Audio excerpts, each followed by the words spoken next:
All right, I'm gonna show you a step-by-step protocol that takes me only 10 minutes to do, but it saves me 10 or more hours each week. I'm Mike, founder of Koi, and we help you increase your learning and earning potential. So a few years ago, I was working full-time as a doctor while building this business, and I had zero time, but I also had to study for my licensing exams. And so if I didn't have a system to learn more efficiently, then my job, my business, and probably my life would have fallen apart. And the technique I'm about to show you is part of that learning system, and it can save you so much time, especially if you're learning new material. But to use this technique correctly, we have to first understand why it works. So imagine that your mom sends you to the grocery store to buy some groceries. Sounds easy enough, except there are a few challenges. She doesn't give you a shopping list, so you have no idea what she wants you to buy. And all the lights in the store are completely out, so you can't see anything, right? Things just got interesting. So how long would it take you to find and buy those groceries? It's a ridiculous scenario to think about, but this is actually how I was approaching learning new information, and it's how most people approach it.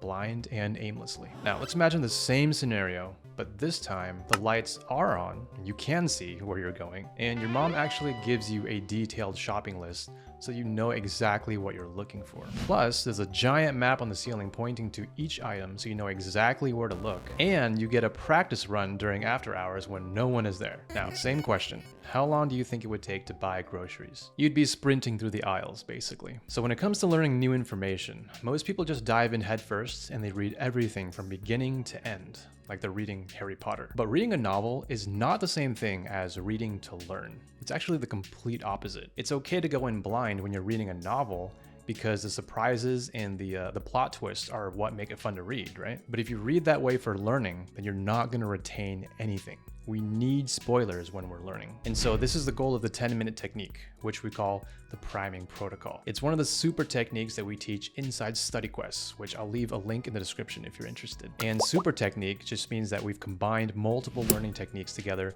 to make a super effective one. All right, so why is it called priming? Well, we always want to learn in layers, right? Kind of like how you're painting a house, you paint it in layers. And the very first layer you apply is the coat of primer to make sure that the second and the third layers actually stick. All right, so in the spirit of priming, let's get a quick overview of the steps before we dive into each one. Step 1, set a timer for 10 minutes. Step 2, establish key learning objectives. Step 3, explore the map. Step 4, draw your thought process. All right, let's start with step 1, which is setting a timer for 10 minutes. Priming should not take more than 10 minutes. If it does, then it's no longer priming, right? You're just basically reading at that point. But when you set a timer, it forces your brain to get hyper efficient with the information. The brain is really good at forgetting information that it doesn't need.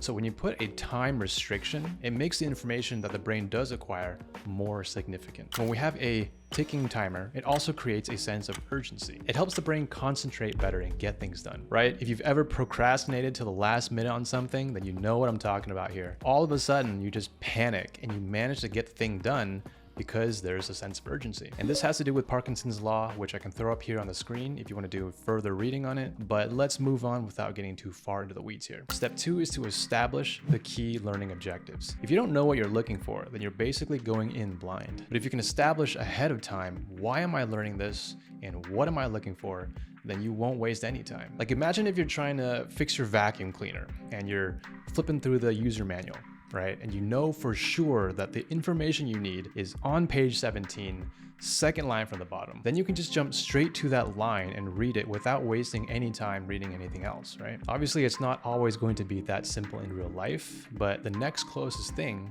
is at least know what are the learning objectives? What topics will you be tested on? Or what does the syllabus say that you need to know? Think about what the teacher says or what the teacher hints will be important. And then what do you need to know in order to apply this knowledge in real life? And when in doubt, you can ask ChatGPT, but all of these are questions that you can ask and use as learning objectives. For me personally, when I have learning objectives, it just keeps me actively engaged with what I'm learning. It's like I'm hunting for the answers. Whereas if I didn't have objectives, I'd just kind of be passively reading and not really know what I'm looking for, and I'd probably quickly fall asleep at that point. All right, step 3 is to explore the map. This means doing a first run through the entire material super fast. If you're reading a textbook, then you're just flipping through the pages really quickly. If you're looking at presentation slides, then you're flipping through the slides, or you're flipping through the table of contents really quickly, and you're just scanning the headings, scanning for the bold words, the images, the diagrams, and the key concepts. You're really forcing your brain to focus on only what is important. You're not deep diving into any details. And keep in mind that you've already established the learning objectives. So if you find a section that you think has an answer to those objectives, then focus on that, or you can quickly mark it down, mark the location so you can come back later and look at it. So you only have 10 minutes to do this. Focus on the 80-20 rule, right?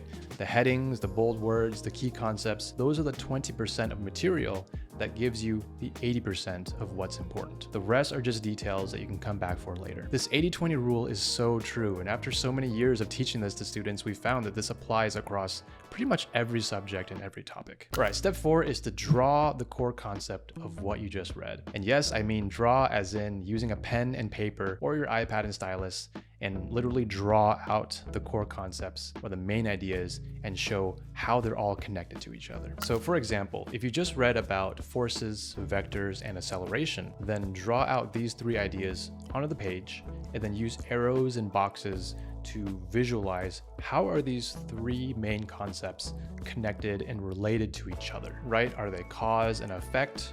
Are they each a part of a bigger whole? Is there an order to them, right? Let your mind really think about it and draw it out. And a pro tip here is try to do it straight from memory. And it's okay if you get it wrong or if you can't quite remember what these concepts were about or how they're related to each other. But remember, you only had 10 minutes to do one single pass, right? So it's okay. The next time when you officially go through the material, you'll know exactly what to look for. And it'll stick in your mind that much better because you got it wrong the first time. This is something called the hypercorrection effect. When I did this consistently with all the new information I was learning, it saved me about 2 hours a day because I was no longer wasting time just passively reading stuff and having my brain quickly forget it. And I was no longer wasting time relearning information later on because I actually wasn't learning it correctly the first time. But even outside of the classroom, I found priming to be just a useful life hack in general. Like for example, if I'm putting together a piece of furniture, just quickly priming through to make sure I have a general understanding of what the steps are, right? Learning from online courses, reading a research paper, right? Priming isn't just about studying. It's about learning efficiently and effectively